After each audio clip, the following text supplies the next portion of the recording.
So I'm Writing a Novel is the show where you join me, Oliver Brackenbury, on the journey of writing my next novel, from first ideas all the way to publication and promotion. In this one-man reality show, I'll share with you my ever-evolving thoughts and feelings on how I write, being a writer, and everything that entails at each stage of the process. I'll also interview special guests, and when people send them in, I'll answer listener questions. If you're the kind of person who likes to learn how things are made and get to know the people making them, then this is the show for you.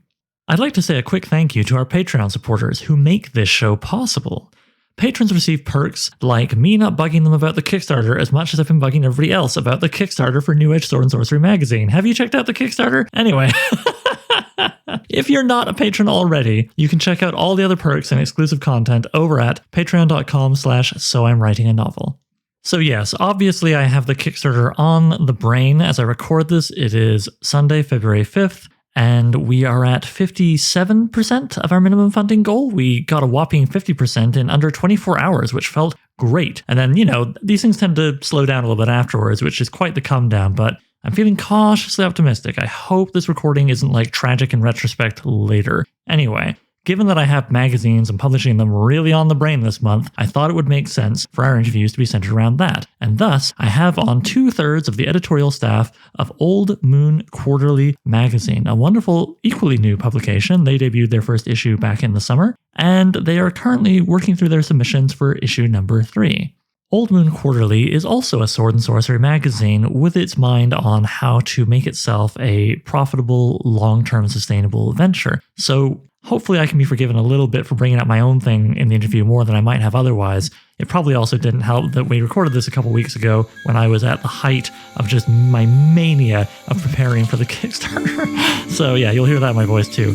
Anyway, let's hear what they have to say.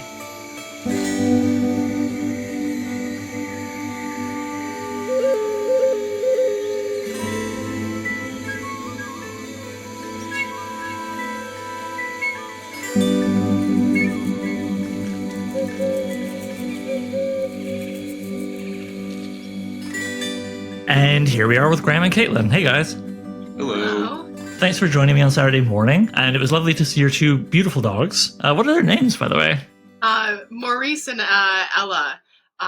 We adopted them from one of our local shelters, and it's been, I think, just a blast to this is my first time actually having dogs, so I grew up with cats, so it's been a really fun and adventurous time for me getting used to like the differences between the two. Oh, awesome. Yeah, I'm actually a person who's only ever had cats as well, and we're going to get our first dog this year, so I'm looking forward to doing a similar experience. For those who couldn't see them, do you mind saying what their breeds are? Sure. So actually the shelter that we got them from always labels the dog as just a mixed breed.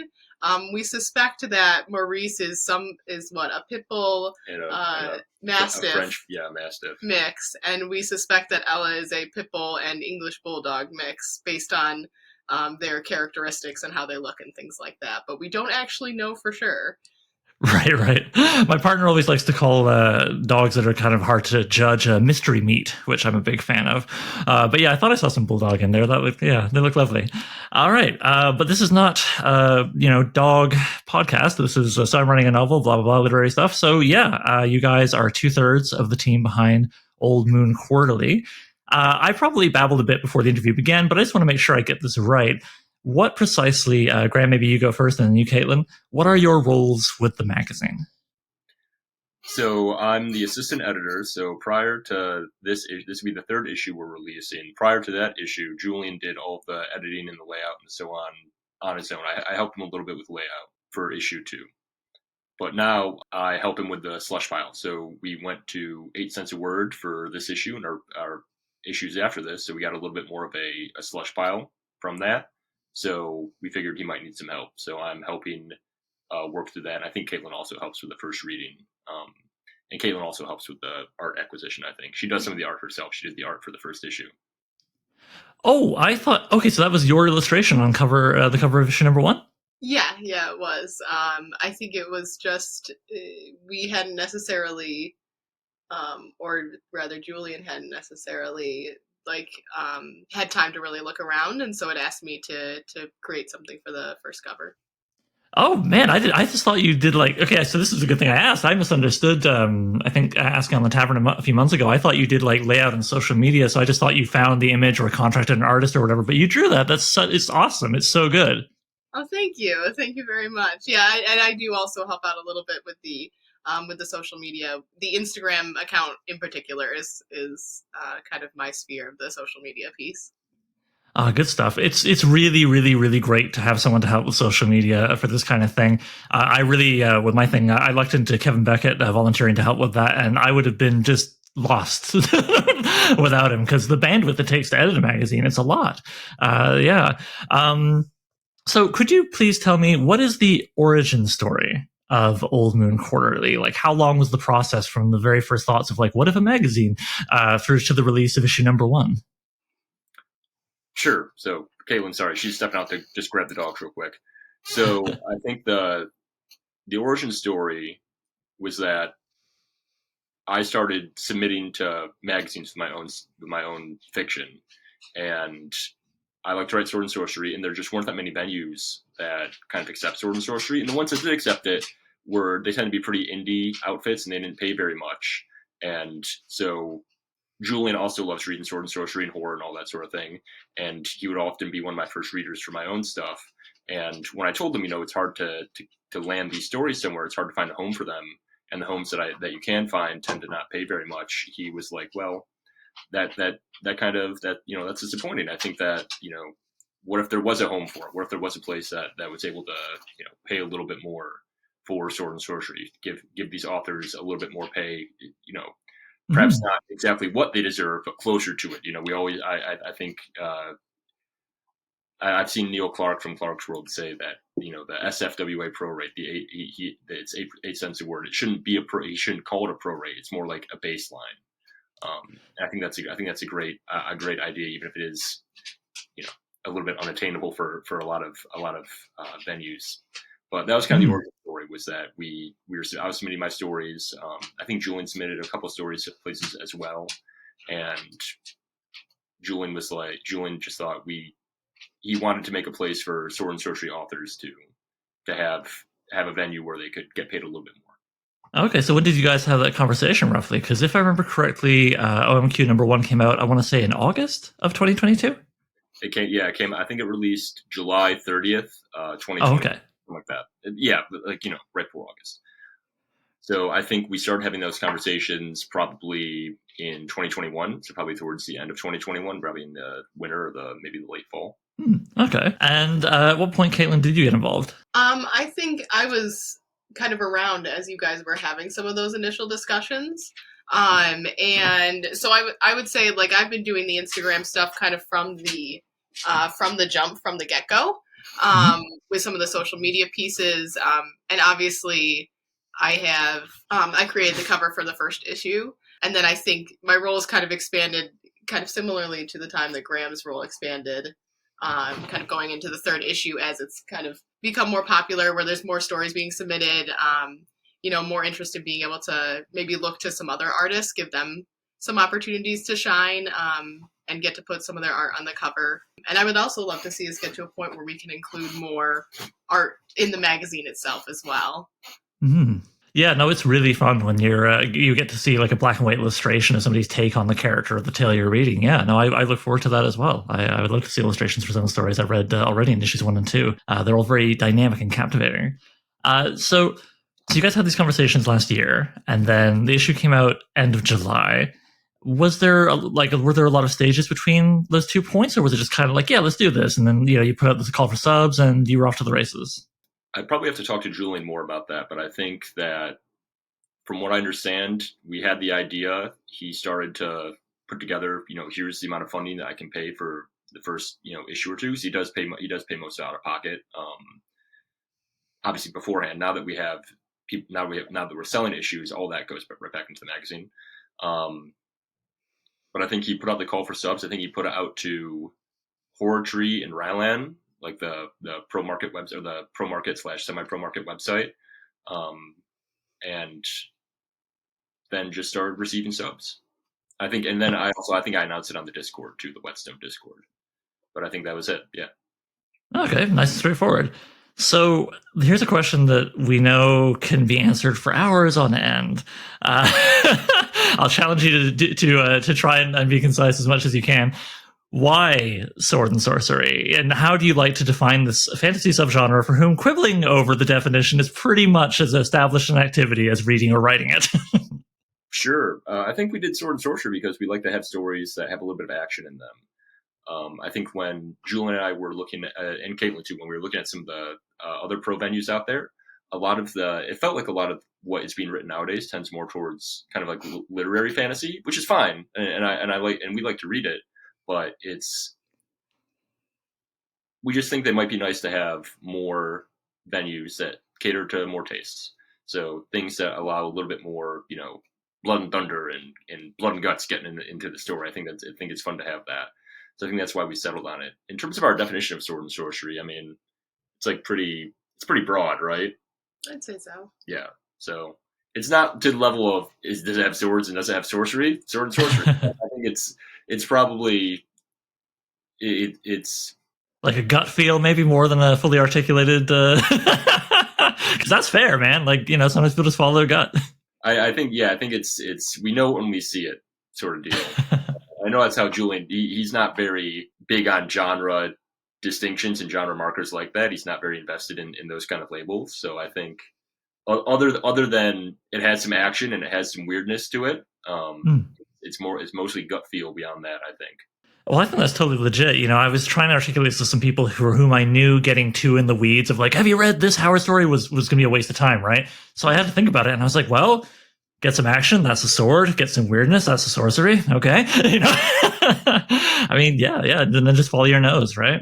So issue 1 featured 4 stories, and then issue 2 had 4 again, but added a couple of interviews and a review. Do you guys have plans to keep expanding and fiddling with the format as you go forward? Is it kind of just growing organically, or is there a plan? So we have something of a plan. Our hope is to keep increasing the amount of fiction that we're able to include. So depending on how much we're able to sell, how much we're able to fund through other means as they come up, we hope to expand from, I think we've had about 12,000 words of fiction in the first 2 issues. So we hope to have a little bit more than that in the 3rd issue, and then keep increasing that from there, budget permitting. In terms of the nonfiction stuff, we hope to have at least 1 interview and 1 review per issue. We're also hoping to perhaps expand it to have some more nonfiction articles, perhaps in later issues. Maybe not for this one. For the last one, I did all the interviews and I did the review. But I think as I get more involved with the editorial stuff with Julian, and so does Caitlyn, we might have less time for doing the interviews and reviews. We might need to have some other people do those as well. But we'll cross that bridge when we come to it, obviously. Okay, and as Caitlyn was saying, you're hoping to eventually have interior illustrations as well, right? Mm-hmm. Yes. Cool. And sorry, I keep coming back to it. I think it's because I have it physically in front of me, but God, I love that cover, Caitlyn. I just want to let you know while I've got you, I showed that cover image to several people when I first found out about the magazine, and every time they're like, oh my God, look at those dancing skeletons. Like, it just, it worked. I got a lot of people to try it out. And actually, that reminds me of something else that really worked was the title, Old Moon. Where did that come from? That came from, so Julian is a musician, and he makes kind of like synthwave sort of music. Oh, cool.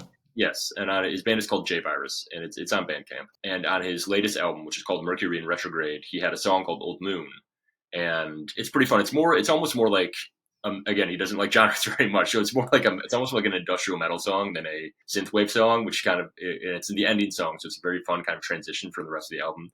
I like his music, and so I listened to that song, and I was like, damn, that is a badass like title for a song, and the lyrics are cool too. And so I said, that would be, because we'd been talking about the magazine a little bit, about the idea of a magazine. I was like, man, that'd be an awesome title for a magazine, and he agreed, and that's what we went with. There you go, yeah. And then Caitlyn made the right move of making the O in old the moon itself in the skyline there. Yeah, I really dug that. Awesome. So we talked about it a little bit already, actually, but I definitely want to ask about one of the biggest challenges of any magazine is financing the bloody thing. And you mentioned Julian's doing out of pocket thus far, and now sales are being, put back into the magazine. I guess Julian's been taking care of it as the answer thus far, but what do you see as your challenges and your goals in terms of trying to make this a self-sustaining venture going forward? Well, I think the problem that, not even the problem that we're facing, but the solution that we want to find is to expand our audience and get some more people invested in reading Sword and Sorcery. So to that end, I think we're trying to increase our social media outreach a little bit. We've also been contemplating doing like a Kickstarter or Patreon, perhaps implementing some kind of subscription service so people can, pay for subscription and get the, issues delivered to them either via mail or via, digital delivery. Mm. So I think I think increasing our sales and perhaps doing some sort of crowdfunding in the future would be our kind of biggest areas for improving the financial situation of the magazine. For the sustainability. Yeah, the sustainability. 'Cause what we want is, obviously Julian's paying for most of it out of pocket currently, but that's unsustainable over the long run, and we want to have a long-term venue for Sword and Sorcery authors to be able to send their stories, and have one that's kind of is able to pay that pro rate for a longer period of time than just a year or 2 years, however long a lot of magazines end up lasting. Awesome. Related to that, how do you feel about, and this may sound a bit goofy, but it seems to be contentious with some people. How do you feel about the editorial staff of a magazine like this paying themselves for the time they spend putting out the magazine? Well, I think it's entirely fine for an editorial staff to pay themselves. I think that should be the goal. Well, it doesn't have to be the goal, but I think that if the editorial staff want to, then they should. I think people should be paid for their labor. I think, Caitlyn, you agree, right? Yeah. Yeah. We don't pay ourselves because we don't have enough budget for that yet. But hopefully one day we can. But yeah, I don't think we have any problem with if you make enough profit to pay yourselves, and of course you should. Yes, yeah, I thought you'd say that, but I think it's good just to get on the record because it's been interesting. I've been trying to launch my own venture here, and I have encountered some resistance with people saying, "Oh, you're just trying to do a cash grab." I'm like, "Yeah, with independent publishing."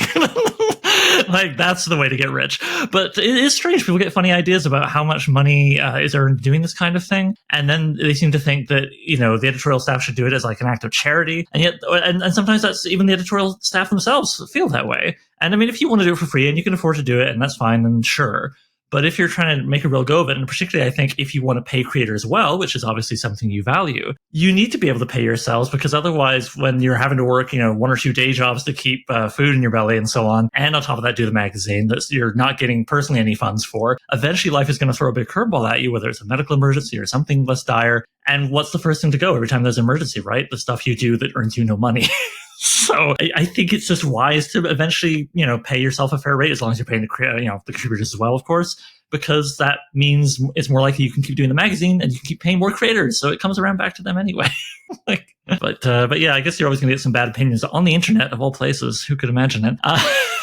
Okay, so what have you found most challenging so far? I know you're only a couple issues in, and you're working on 3 here, but nonetheless, what has been the most, it's not bad, but just challenging, an interesting thing to get to grips with for each of you. Caitlyn, if you could tell me first. Sure. I think kind of jumping off of the last question that you asked, I think like balancing the day jobs and all the other activities that I would like to be able to fit in and participate in, as well as making sure that I'm dedicating the time that the magazine needs as well. So I think just finding a way to balance all of those kind of ventures and avenues and activities it's been a big challenge for me. While also, again, finding that time to just like relax and make sure that you're not, going so from activity to activity, thing to thing to thing, that you don't have the time to really kind of take care of yourself and make sure that you're also getting some downtime as well. Yeah, that's a challenge for me. I find occasionally I have to remember to play The Sims with myself and be like, Oliver needs food. Yeah, I can just be going from task to task. How about you, Graham? I find probably writing rejections to be the toughest part. I work as an editor and a freelance copy editor and developmental editor as my day job, and so I'm used to giving feedback to authors, but it's more personal. Obviously, I don't know if you've ever done any of that work, but it's much more personal when you are working with somebody who's like an explicit client. I feel, and there's more of that expectation of, I'm going to give you some advice, you're going to receive some of that advice, you're going to, we're going to have a dialogue about it. But with the editorial stuff, and I'm only 1 issue in doing it, I feel like I'm being mean to people, even though I try not to give them. We're trying to write personalized rejections to every submission that we reject. And the way we do it, we kind of have a rubric, is you try to say one thing that we liked about the story, and then one thing that didn't work as well for us, kind of the reason that perhaps it didn't, that we ultimately had to reject it. And so that part is just emotionally taxing for me. I think that's a pretty good rubric, though. Yeah, at least one good thing, one thing that didn't work for you, kind of, because it's important to know both. I think. I mean, you do the other side of it, right? As well. I'm sure that infuses your approach to the emails. As the rejections I've appreciated the most myself have definitely been ones with some useful feedback. If they just sort of say, "Yeah, didn't work for me," like, well, what do you do with that, right?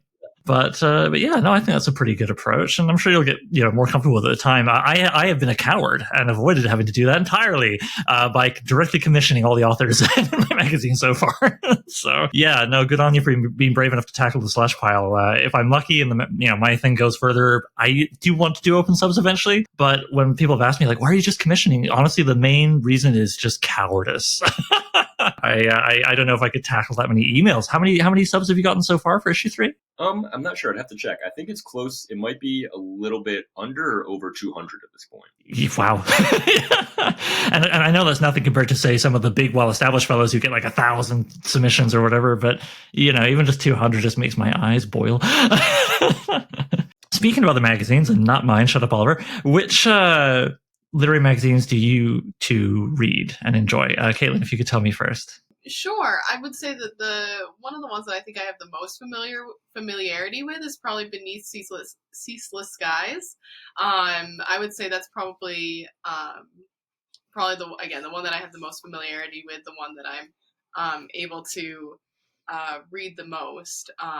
Oftentimes, I will admit that a lot of my reading energy tends to go into reading things that are related to my day job as a therapist. So I end up reading a lot of like articles and research and books that are related to that topic. And I think that can end up taking up a lot of my reading time and reading energy as well. Fair enough. How about you, Graham? I also read Beneath Ceaseless Skies quite often, and Tales from the Magician's Skull. I think we just got issue 9 last week, I think. If there was a aspirational goal for the magazine, I think Julie and I both agree that something like Tales from the Magician's Skull is kind of the high watermark for us. That would, having something that looks that good and has that quality stories from authors like James Ang and Dario Kyoge and Howard Andrew Jones.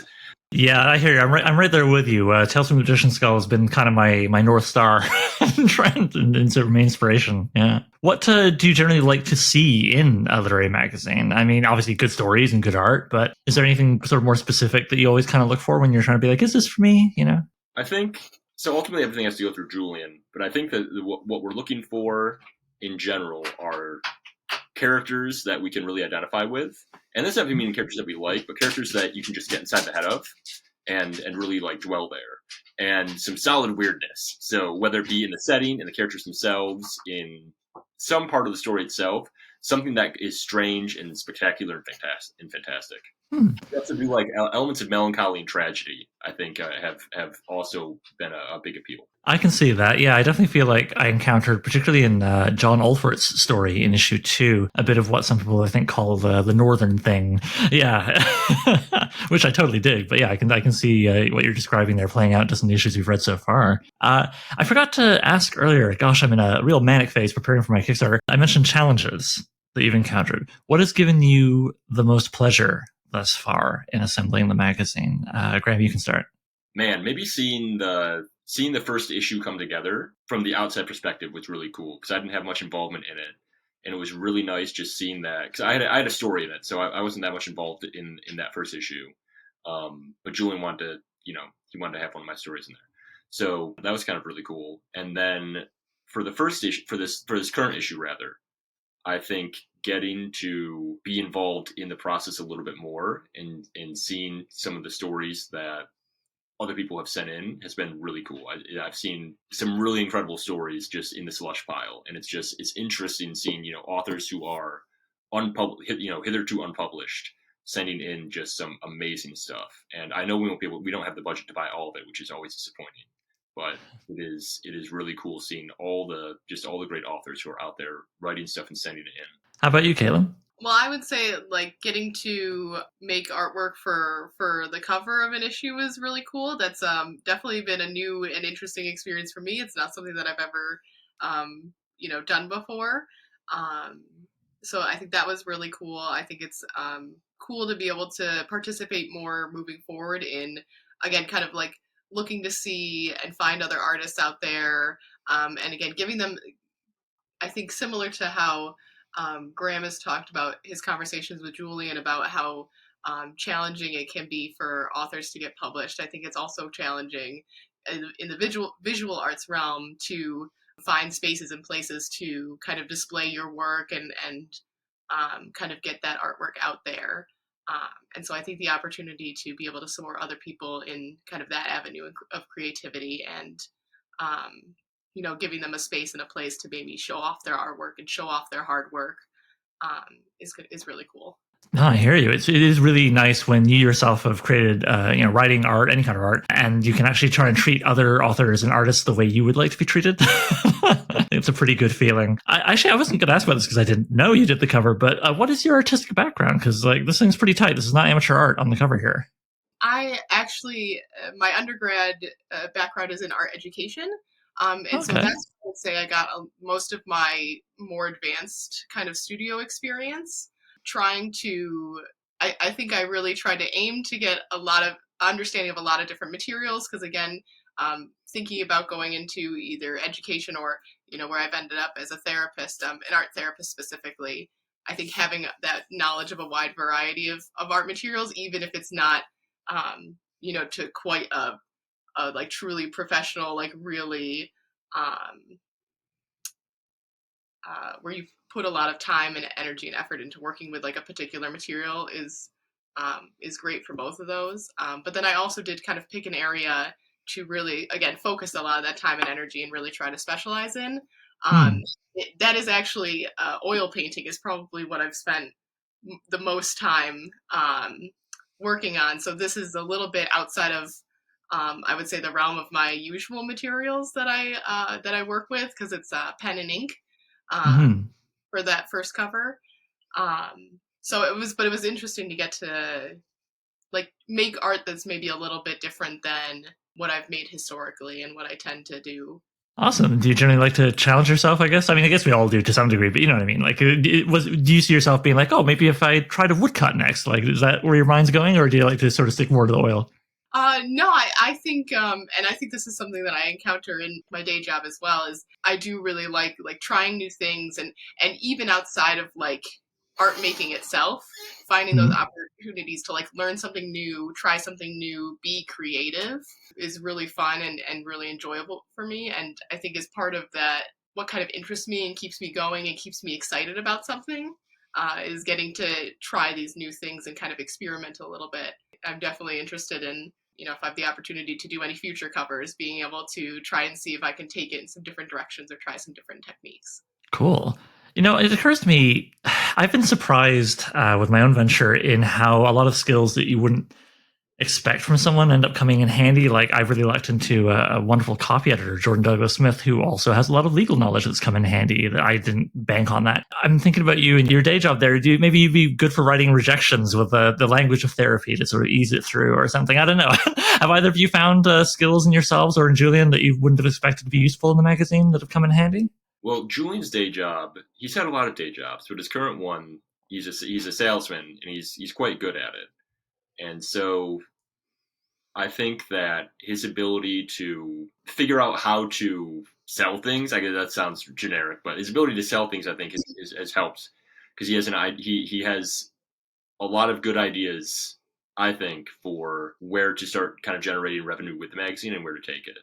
And I think also maybe perhaps the attitude of being competitive in that sense, because his job is competitive, I think has also helped us kind of keep the magazine a little bit on track in terms of how we want to work with it and not get discouraged necessarily when things don't, when it doesn't blow up immediately. Because I think you always hope that something will there, even if it's unrealistic, perhaps you always have the hope that in the back of your mind that something will, it'll just go viral and everybody will love it and everybody will praise it.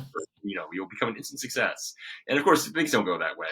But having that kind of mental resilience in kind of like your friend and your partner, and I think all three of us have it to some extent, is really good. It's really great, especially for this industry or the creative industry in general, because it can be really tough to persist when it's you're getting rejection after rejection, and you have a lot of people who people who don't have any interest in seeing you succeed. Not maybe not even out of malice, just out of there's just so many, there's so many people that have their own projects, that have their own things going on, that it can be hard to get the attention of others. Yeah, and I mean, to a degree, I'm not too serious about this, but I would almost take malice over indifference because at least they're invested. Building off of Graham's answer, I think that in particular, I think he's the kind of person where, like, if he doesn't have knowledge in a certain area and it's something that's coming up that's relevant to the magazine, like he will go and do so much research in order to get that knowledge, to better understand that particular area. And so I think that's something that's also just that kind of like self-starter, go-getter kind of attitude of like, if I don't know about this, I'm going to go learn about it in order to kind of help the magazine be successful. I think is something about Julian that I really admire. Yeah, no, it's a shame you couldn't make it, but as you said, his day job's kind of wacky and all over the show, right? So for scheduling purposes, but the salesmanship, I mean, that just brings us back around to what I want to talk a bit more about with you guys. What ideas are you exploring? What have you found kind of maybe not so productive thus far for promotion? We are very ignorant about how to promote the magazine. So right now we're just trying to figure out the best ways to do that. So we've been looking into increasing our social media presence, and I'm not terribly sure how much that has helped. I don't think it's hurt. Right now, both of our Instagram and our Twitter aren't necessarily, we don't have that many followers, but I think there's obviously a correlation between the magazines that sell more copies and are more professional and having, I think, larger social media followings. I think that necessarily not like the largest, but it is there. So I think growing our social media might be one thing that we need to improve. But in terms of what else we've done, I think we're kind of at the beginning stage of a lot of different ideas where we're kind of still in that almost brainstorming phase of trying to figure out, with kind of the funding that we have currently available to us, what's going to make the most sense and what's going to, be the most helpful. And so I think we're really still in that kind of like idea generation brainstorming phase for a lot of it, and haven't really necessarily picked more specifically like which direction we're going to be going in. Yeah, I think what we're trying to look for is like a model to work off of. So like somebody who has, we don't want to try to reinvent the wheel. So if there's somebody who has been in like a similar, and there have been magazines, that have started up and they started paying pro rates and et cetera, and they've grown and stuff like that. Clark's World started out, I think, in like 2006. Beneath Ceaseless Skies, I think, was shortly thereafter or shortly before that, something like that. And so they're both, they're not something like Asimov's or, the magazine of fantasy and science fiction, which have been around forever. In one form or another. They've started up within the last 20 or so years, and they've been able to persist. So clearly there are models that work. We just need to figure out what they are, I think. Well, just as people who follow things that you like online, like what has worked on you, you know what I mean? I think is a good place to start. Like, what do you like when you follow someone on Twitter? Like, I personally have found it's easy to say what's a turnoff, right? Like when you follow someone because you like the thing they make and they just kind of rant about politics every third tweet. So we've all been there. But what have you enjoyed? Like who's your favorite person to follow online for any reason, whether they do a magazine or anything else? Like, I don't know. I like, and I'm going to butcher his name, and I apologize in advance in case he listens to this. The artist, he did Chase Fulmer's art for Frolic on the Amaranthine. Goran, I think it's Gligovich, but I could be wrong. That sounds right to me, a guy who is not Eastern European at all. Yeah. So he's an amazing artist, and his Twitter, at least, I don't know I'm sure he has an Instagram. I don't know if we follow him, but his Twitter is entertaining. He posts jokes and he posts pictures of his art and pictures of other artists' art. And I like that. I like seeing it. I think maybe seeing art is one of the things I like the most. How about you, Caitlyn? Let's see. I'm trying to think about what my kind of social media feed tends to consist of and things like that. Videos of dogs. Yes, videos of dogs. And then I would also say videos that I think pop up. I keep ending up talking about kind of what I do as part of my day job. But I think I see a lot of like therapy related kind of videos and memes and stuff like that speaking about like what it's like to be a therapist. And I think some of those, like, where you can kind of maybe poke a little fun or just kind of have some, or kind of be lighthearted about a field that I think can be challenging in a lot of ways. I think that that's very fun. And I know I've got a lot of friends from grad school, so we tend to end up kind of exchanging videos and pictures because we can all kind of relate to them. And so I think the things that feel like relatable to my own like world and experience, I think tend to grab me as well. Okay, yeah, no, I must admit that's gonna be an interesting one for a Sword and Sorcery magazine, right? Like, because we all love this genre, but that feels kind of broad. I myself struggle with trying to find the specificity that you're describing, like with the the therapist memes. Like, you can really dig those. So it's an interesting challenge. Maybe we can talk about it more off mic. Who knows? So Graham, I know you write. Caitlyn, do you ever write? And do you write the kind of stuff that would be in Old Moon Quarterly, or something else entirely? Well, I mean, there's a level of like documentation and writing that I have to do as part of my job, but outside of that, I would say that writing has never really been a strong suit of mine. It was always kind of a challenge. Like, I'm thinking even like way back to high school English class, writing papers. It was always a struggle for me to get to like whatever word count or page count was laid out by the teacher. So I do not write kind of in a more creative sense. My sphere of interest has always kind of leaned more towards those visual arts. Yeah, there's nothing wrong with that. Graham, when did your sort of journey with creative writing starting? Was it, did you pop out the womb with a pencil in your hand, or what did it come in later? Probably close to that. So I'm the opposite of Caitlyn. I have no visual artistic talent at all, and no academic talent other than writing and reading. I excelled in English class throughout school. I became an English major in college. I got my MA in composition and rhetoric, which is basically just teaching English at a college level, and argumentation, but that part's less useful. So I was always kind of good at English class. I was always kind of good at writing, and I loved writing. And I started writing creatively in college. I had a couple creative writing classes, like creative nonfiction, creative poetry, creative fiction, and I really enjoyed it. But I didn't think that it could ever really go anywhere. I just didn't think of it as, I guess I internalized all that talk people tell you about, like, don't try and get a career in the arts. Don't try and be a creative professionally. And so I just kind of nipped it in the bud before I even tried attempting that.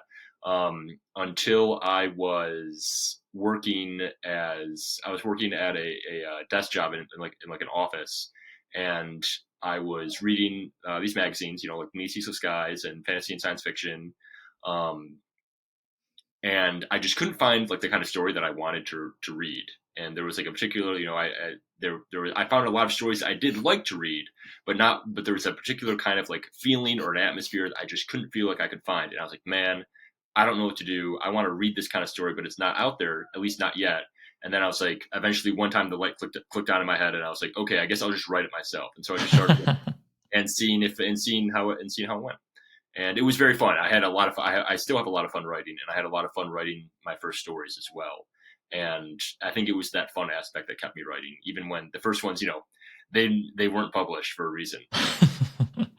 Yeah, we've all got a drawer full of those stories, right? Yeah, the ones where you're figuring it out. Still, I mean, we never stop figuring it out, but certainly the earliest figuring out. Yeah. How did your, getting into creative writing coincide or line up with you getting into like sword and sorcery, weird fiction and stuff? Was it around the same time, or were you reading it long before you wrote it? Well, I was reading it long before I wrote it. So I think I got introduced to Robert E. Howard. I think that probably like the first sword and sorcery stuff I read would be Robert E. Howard when I was a teenager, probably in high school.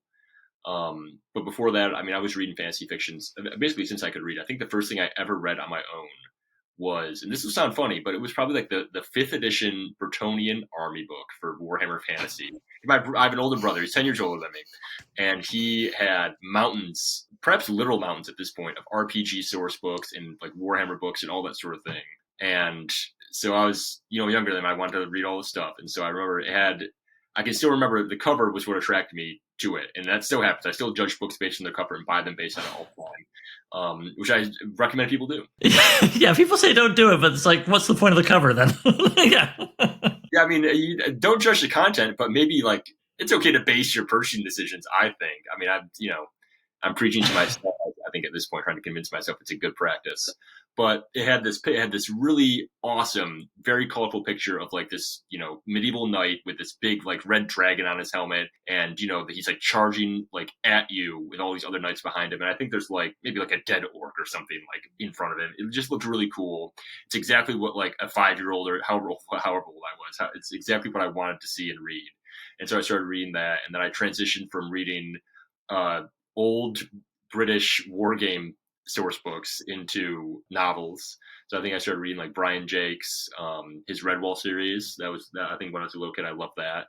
And then I went straight from that to George R. R. Martin's Game of Thrones stuff, which was a jump. It's a transition. And then when I was a teenager, I started reading Robert E. Howard, Clark Ashton Smith, H.P. Lovecraft. And I liked the weirdness. I liked the cosmic horror aspect. I liked the focus on individual characters and the kind of the smaller stakes. And I think that's what attracted me and has kept me interested in Sword Sorcery, about a decade later. Awesome. Okay, so I mean, I really enjoyed talking with you both. I'm very excited for Old Moon Quarterly's future. Is there anything else you'd like to tell us about? It sounds like, as you say, Caitlyn, you guys are in a lot of sort of early brainstorming stages now, so maybe it's premature for me to ask, but I mean, any particular big hopes and dreams? Do you want to have the magazine eventually get to a place where you're maybe publishing multiple titles or get into publishing books? What are your sort of, blue sky thoughts about where this thing could go? Sure. I think what we discussed is I hope one day we can publish longer works. And I know, and when I say I mean, I know Julian had that idea originally. It was the idea to maybe publish more novellas, possibly, or when I say more novellas, publish them in the first place. Publish novellas, possibly publish novels, and make the magazine longer, increase just production values on it, get more interior illustrations like Caitlyn was talking about. I think, have do some crowdfunding and see if we can, establish a Patreon or a Kickstarter and see if we can get some funding like that so we can pay authors even more. Because I know like Clarksworld pays 12 cents a word. I think that would be really awesome. Yeah. If we could have more venues that pay even above kind of the base, like 8 cents a word, that would be incredible. And so I think maybe that would be a real like kind of pie in the sky, being able to pay that consistently, maybe being able to release more often. If we go from quarterly to, monthly or something like that, that would be really awesome too. Cool. All right. Well, if people want to check out Old Moon Quarterly, where can they find you? We're only on Amazon for our ebooks because we very foolishly have signed up for Kindle Unlimited, which pays very little. I think it's paid us, in case anybody else is wondering they want to start a magazine, Kindle Unlimited does not, at least for a magazine of our length, does not pay very much. I think it's been about $6 a month at most, which is about maybe 2 or 3 sales of based on royalties of like the physical and the digital copies. So right now the digital copy is only on Amazon, as is the print on demand. But because we've had some demand for people who don't want to give Amazon money, which we totally understand, we are going to hopefully have a print version at least that will be elsewhere. And then once we are no longer locked into Kindle Unlimited, because they make you sign up for, I think, like 60 days or 90 days at a time, once that current period ends, then the ebook will also be elsewhere. We're also going to start doing, and this will be up later today, we're going to have a free story from each issue. So for the past 2 issues, up on our website. So we'll have one free story from issue 1 and one free story from issue 2 up on the website. So if people want to get a taste of the magazine before they commit to buying it, they can check those out. Do you want to talk about our what the website is and our social medias as well? Oh, yes. So if people want to find us on online, they can find us at oldmoonpublishing.com, which is our website, and they can find us on Twitter at oldmoonpublish and on Instagram at, I believe it's Old Moon Publishing as well, but I think they can also search Old Moon Quarterly and it should come up. Excellent. That too. Right on. I'll put all those links in the description as well to make it as easy as possible. And we're on Mastodon as well at, I think it's just at Old Moon. I think we're at the Wandering Shop. I think it's the instance we're in. Oh, yeah. Actually, sorry. I was just about to wrap up and then I was like, wait, I want to ask about Caitlyn, I guess that's you, right, on the socials. How are you finding adjusting to Mastodon? Because I'm not dumb and I'm able to learn new things, especially new technical things, but I find it, I'm one of those people who's struggling with it. How are you finding like their whole thing of different instances and all that stuff? So actually, I'm mostly focused on the Instagram. Graham's been doing more with the Twitter and the what's the other one called? Mastodon stuff. So I'll let him take. Yes. Okay, pardon me, Graham. Yeah. No, it's okay. No, it's fine. Mastodon we don't use as much because it just doesn't seem to get as much traction or as much outreach. When we first got invited to it, there's a lot of people following us, and it was really exciting. It seemed people were using it a lot because I think there was a lot of anxiety about Twitter basically destroying itself. And I think as that anxiety disappeared, I think the impetus for people to really use Mastodon has also disappeared a little bit with it. And so we are not finding Mastodon as useful as Twitter currently. But if that changes, then we're totally open to it because I at least don't have any attachment really to any of the social media websites. We just know that you need to they're useful tools. So currently we haven't been using it is much less intuitive, I would say, than Twitter in terms of getting outreach to people and in terms of understanding kind of the instance sort of thing. Because I get that they are different, like they are connected like pools of people who are kind of subscribed to the same sort of server. It's almost like different boards on a message board, but they can't really talk to each other instantly. I don't know. Again, I'm not the best social media person, so perhaps I'm misusing Mastodon, and it's a way better resource than I think it is, which is completely possible. But so far we haven't gotten that much use out of it. Have you? I don't know. Oh yeah. Well, I mean, I'm lucky. I just was like, Kevin, can you? I can't handle it. but yeah. I mean, basically, we in the new Sword Sorcery, Kevin has been cross posting. I think he set it up so that every time we tweet, it just goes bloop and appears on the Wandering Shop instance, which seems to be the hot hub for SFF on Mastodon. And I have tried to, I've got an account, I sort of poked around a little bit, and I don't know, I just can't quite grok it. I personally have not even really browsed it much yet. So yeah, that's why I thought I'd ask you and see what your experiences were. But yeah, so far it's, like I said, I've been lazy and been like, Kevin, please take care of it. I've got other things to do. I'm so important as the editor. No, I'm not. Anyway.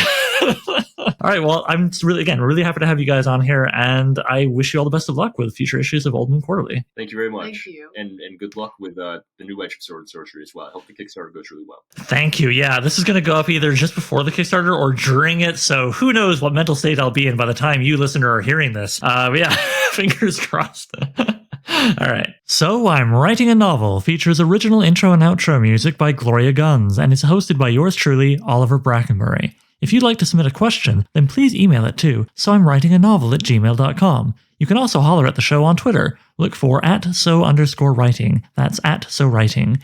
Please consider sharing the show with anybody who might like it, or checking out any of the other ways you can support the show by heading to soimwritinganovel.com/support the show, which has things like links to our Patreon, Coffee, and PayPal. Thanks for hanging out with me, and Graham and Caitlyn, and I'll see you soon.